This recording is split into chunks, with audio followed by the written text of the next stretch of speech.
د 1983 او 1991 شهیدان د پښتانه قام او د جمهوریت شهیدان دي. د دوی شهادت زموږ تګلاره ده، موږ به دا تګلاره هیڅکله هم پرې نږدو.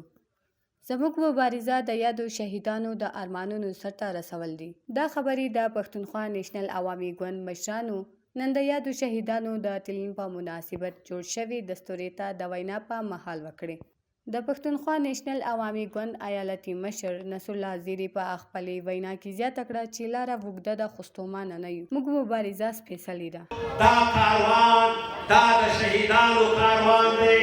هغه د خان شهید عبدالصمد خان اڅکزي څخه رانیولې، بیا د 9 اکتوبر شهیدان، بیا د پښتون آباد شهیدان، بیا زموږ د وطن نور شهیدان، او په آخر کې زموږ ملي شهید عثمان خان کاکا چې هغه د دې وطن دپاره د دې وطن د خپلواکۍ دپاره قرباني ورکړه او هغه دا پارټۍ منظمه کړه.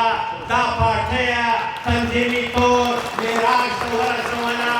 دا پارټۍ نه یوازې ده چې په دې جنوبي پښتونخوا کې یوه مضبوطه پارټۍ وه، بلکې دا پارټۍ سند ته ورسېده.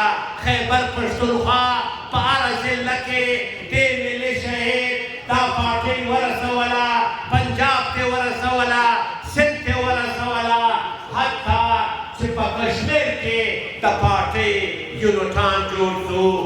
او دا ملي شهید چې کومه بیانیه وه د دې نورو مشرانو لکه ارواښاد عبدالرحیم خان مندوخي، لکه شیر علي باچا، لکه ساین کمال خان شیراني، لکه عبدالرزاق خان دوداني او بیا ملي شهید عثمان خان کاکړ د دې شهیدانو د دې ملي اتلانو په لار روانه پارټۍ.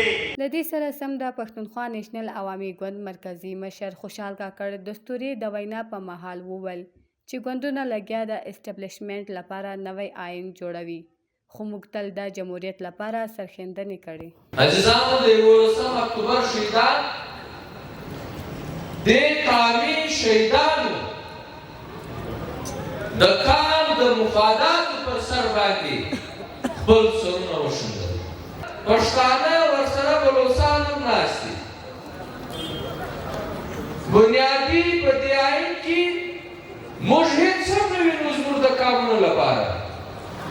دا آئین له سره موږ دا وایو چې دا آئین نامکمل آئین دی. د دې آئین کې د قومونو دپاره هېڅ نشته، استحصال پکښې دی. دا د بدل شي او داسې آئینساز اسمبلۍ ته جوړه شي چې هغه آئینساز اسمبلۍ ته د قومونو پر بنیاد او د قومونو د اصل نمایندګانو پر بنیاد جوړه شي، هغه له ترمیم راوړي. په دې ملک کې نن هم جمهوریت نه دی راغلی. نن هم په دې ملک کې صورتحال دا دی چې جمهوریت ختم شوی او امریت نور مضبوطه شوی دی. او دغسې د 11 اکتوبر شهیدان چې 33 کلن تللی دی نن هم په دې صوبه کې په دې ملک کې و پښتنو ته هغه حق حاکمیت او حق ملکیت نه دی ورکول شوی.